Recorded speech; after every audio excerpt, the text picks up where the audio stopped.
আল্লাহর সৃষ্টি সেরা হলো মানব জাতি।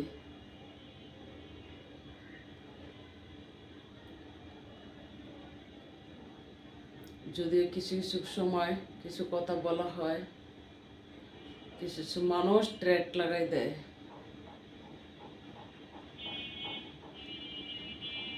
ডক্টর জাকির নায়েক যখন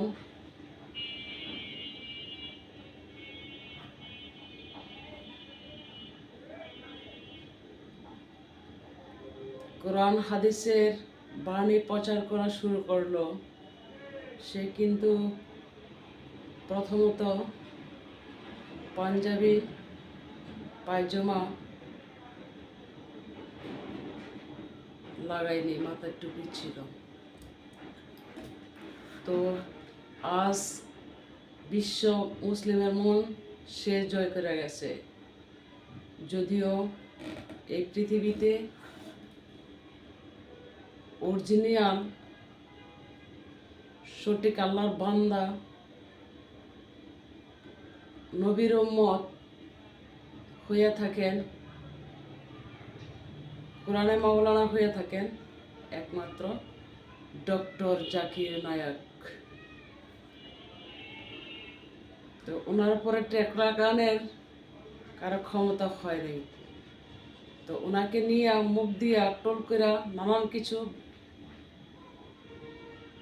বলা যায়, তো অরিজিনালি সে সঠিক, কোনো কথার মধ্যে কোনো ভেজাল নাই।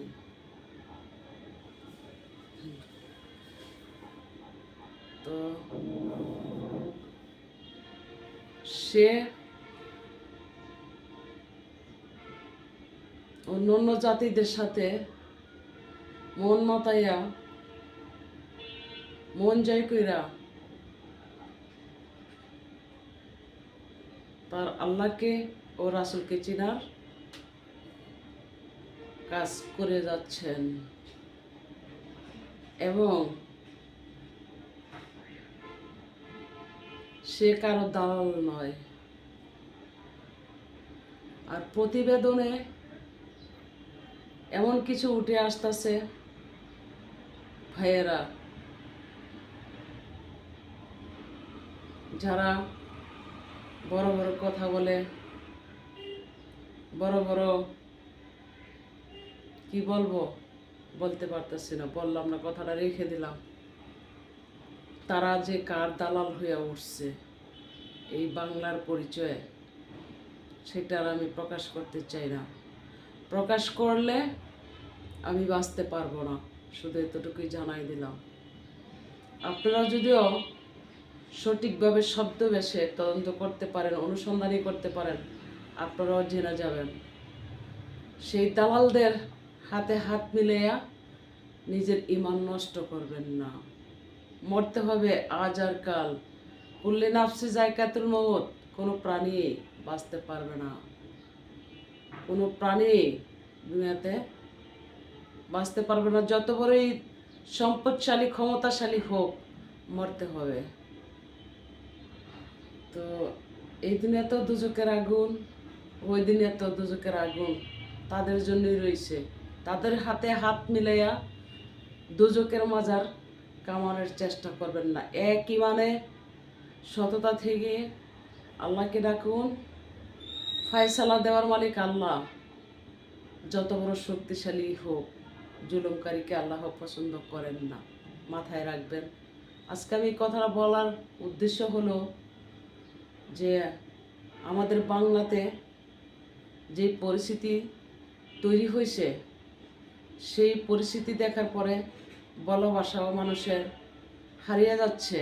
অতএব গুণী ব্যক্তিরা ভাবনায় আছে, গুণী ব্যক্তিরা অপমানিত হচ্ছে, গুণী ব্যক্তিরা লাঞ্ছিত হচ্ছে, গুণী ব্যক্তিরা বঞ্চিত হচ্ছে, গুণী ব্যক্তিরা মৃত্যুর ভয়ে আতঙ্কিত, ঘরে বসে তারা নীরলে কান্না করে যাচ্ছে।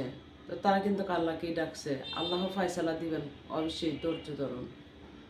আর যারা জোর দেখা জোরের সাথে হাত মিলাইয়া নির্জুরি মানুষদেরকে নির্যাতন করার জন্য প্রস্তুতি নিচ্ছেন, সতর্ক হন। পিঠে ছালা বাঁধতে হবে। যেই পিঠে ছালায় আপনাকে ঠিক টিকাবে না, পিঠ টিকবে না, পিঠ টিকবে না, পেটে পাথর বাঁধতে হবে, খাবার মুখে যাবে না। সতর্ক হন, নিরপেক্ষে থাকুন যদিও বাঁচতে চান। কারণ বর্তমান পরিস্থিতি দেশের হালচাল দেখেই আমি কথাগুলো বললাম। কারণ সকলেই একটা বিশ্লেষণ করে যাচ্ছে, ক্ষমতা চিরস্থায়ী নয়, আজকে আছে কালকা নয়, সকালে ধনী বিকালে ফকির, এরই নাম ক্ষমতা। জনতা দিয়ে এই ক্ষমতা, জনতাই বিচার করবেন এই দেশের। জরিপ করা হয়েছে, জরিপ করা পুরেই হয়ে গেছে, তারা সুস্থ নির্বাচন দিলে বিপুল বিপুল ভোটে যাদেরকে জুলুম করছে তারা বিজয়ী হবে। আর যারা জোর জুলুম করে যাচ্ছে, অত্যাচার করে যাচ্ছে, তারা জিরোস্থানে আছে, যেটা তাদের কখনো নিজের ভোটে নিজে ক্ষমতায় যাওয়া যায় না যদি জনতা না চায়। বলতে পারেন আপনি কিভাবে জানেন? আমি জানা জগতে আসি বিধেই জানেন, তাই আমি প্রকাশ করলাম। আজকে মানুষ বউ বাচ্চা রেখে প্রবাসে গেছে, তাদের মনেও শান্তি নাই। সারাক্ষণ তাদের বউ বাচ্চা নিয়ে ভাবতে হচ্ছে, কারণ দেশের মধ্যে কি হচ্ছে। মানে এইভাবে কোনো মানুষই শান্তি পাচ্ছে না। তো যা করলে শান্তি হবে তাই কিন্তু জনতা করতে এখন প্রস্তুত।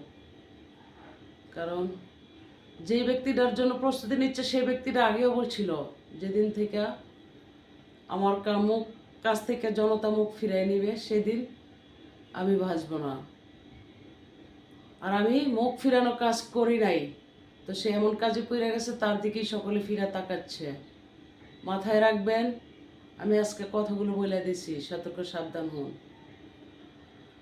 অনেক আর্মি, বিডিআর, পুলিশ ভাইরা নিজে ইচ্ছাগতভাবে চাকরি রিজাইন দিচ্ছে, অল্প বয়সে চাকরিতে ঢুকছে, অল্প বয়সে ছাড়তে হচ্ছে। কেন জানেন?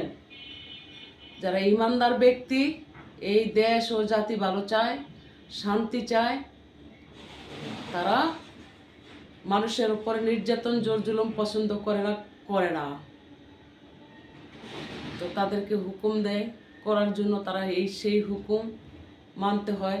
তো আমি একজন মানুষকে কিভাবে থাপ্পড় দিব বিনা দোষে? বিবেক নাড়া দেয়, তাই চাকরি জান দেয়। তো এই দেশে কিন্তু বর্তমান সত্যটা উদ্ঘাটন হচ্ছে না। কেননা সত্যটা উদ্ঘাটন করতে গেলে গাজীপুর সাংবাদিক তুহিনের মতন হত্যার শিকার হতে হবে। আর যা আপনারা অনলাইনে দেখে যাচ্ছেন সেটা হলো, যেমন আমার আত্মীয় মারছে, আমার স্বজন অত্যাচার করছে, নির্যাতন করছে, আমি একটা পোস্ট দিছি, সেই পোস্টটা কোথায় যায় পৌঁছে? স্কিনার রিমার্ক টিমে দেখা যাচ্ছে, সেটাও আন্তর্জাতিক মহলে গিয়ে পৌঁছাচ্ছে। তো যারা হারায় তারা তো আর ভয় পাচ্ছে না, তাদের মাঝখান থেকে জানা যাচ্ছে সব কিছু।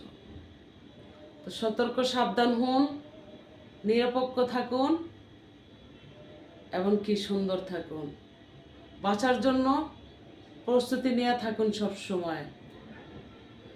দিনে পরে ঘুমান, দরজা জানালা সব কিছু সুন্দর মতো লাগিয়ে। আশেপাশে যারা থাকেন মোবাইল একটা হাতে নিয়ে চোখ কান খোলা রাখবেন, রাত হলে জেগে থাকবেন। ভয় পাবেন না, রুখে দাঁড়াবেন। চোর ঘরে ঢুকা মাত্রই ইচ্ছা মতন পানিশমেন্ট দিয়া দড়ি একটা হাতে নিয়ে বাইন্দা থানাকে খবর দিবেন। বাঁচতে হলে এমনটাই করতে হবে। শক্তিশালী হন নারীরা ঘরে ঘরে, এত ভয় পাইলে চলবে না। যেহেতু আপনাদেরকে বাঁচানোর লোক নাই, আইন নাই, তাহলে আপনাদেরা বাঁচতে হলে নিজেরাই চেষ্টা চালাতে হবে কিভাবে বাঁচতে হয়। যেমন ফিলিস্তিনি নারী শিশুরা প্রথম উদ্যোগে ইসরায়েলি বাহিনীর ফিনিশ হয়ে যাওয়ার কথা একেবারেই না, দুলাতে মিশে যাওয়ার কথা, একটা পিঁপড়াও থাকার কথা না। যখন দেখছে তাদেরকে বাঁচানোর লোক নাই, খাইয়া না খাইয়া কঙ্কাল হইয়া তারা আজও বাঁচার জন্য লড়াই করে যাচ্ছে, যেহেতু ফিলিস্তিনের রাষ্ট্র বানাই দিছে বাংলাদেশ, যেই পরিমাণ মানুষ হত্যা হচ্ছে, তাহলে আপনারাও বাঁচার চেষ্টা করুন যার যার জায়গা থেকে, যার যার অবস্থান থেকে। আপনার ঘর থেকে আপনি লাঠি সোটা নিয়ে রেডি থাকেন। আপনারা যখন একজনে মারবো, পিছেদের 10 জনে তার পিঠটা জায়গা মতন বাইন্দা ফালাইয়া দেখার সুযোগ দিবেন, মোবাইলে কল দিবেন আইনকে।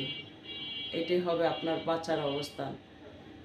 বলতে পারেন আপনি কেন বলতেছেন, কারণ জায়গায় জায়গায় মানুষ হত্যার দৃশ্য দেখার পরে, চোখের সামনে আসার পরে, আর আমাদেরকে দেখার জন্য, বলার জন্য আমরা অতিষ্ঠিত, আমরা কিছু করতে পারতেছি না। সত্য প্রকাশ করলে মরতে হবে, তাই বললাম। যার যার